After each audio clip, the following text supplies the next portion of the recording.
It started with a tiny spot on the tip of my nose. Little did I know that this basal cell carcinoma, diagnosed after having a biopsy at my dermatologist's office, would lead to 60-plus stitches from top to bottom, right down the center of my nose. Pretty scary for anyone, but I had the added worry of getting back on camera. That's where my Mohs surgeon from the Hospital of the University of Pennsylvania in Philadelphia, Dr. Christopher Miller, stepped in to help alleviate my fears. After a 3 to 4 month period, you have a hairline scar with a normal shape to your nose that blends into the background and is very difficult for a casual observer who doesn't know you had surgery to recognize it very easily.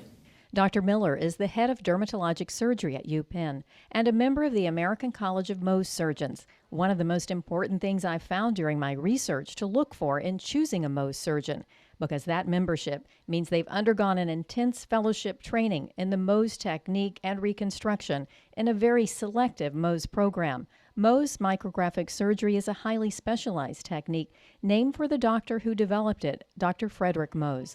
It's used primarily on cancers on the face because it's conservative, taking the smallest possible margins around the tumor and then putting it under the microscope right away to see if the margins are clear before closing the wound. The primary goal of Mohs surgery is to make sure the cancer's out with the greatest assurance possible.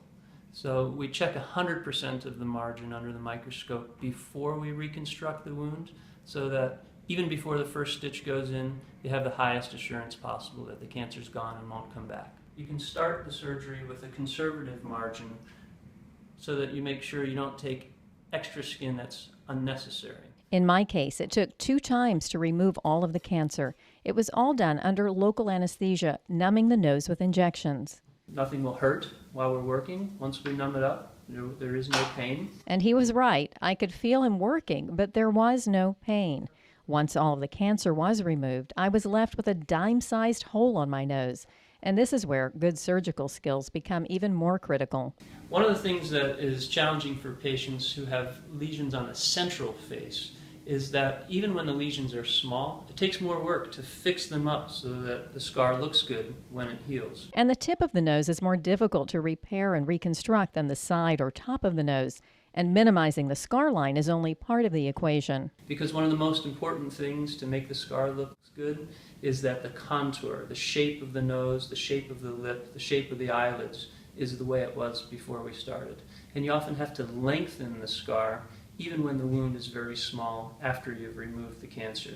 In my case, minimizing the scar in the long run led to more than 60 fine sutures on top of and underneath my skin. And we take great care to make sure that the skin edges are precisely aligned, to make sure that the scar is as hairline as possible. Then the healing process began, slowly but surely, and within a week, the exterior stitches were removed. Scars take about 3 to 4 months to settle down.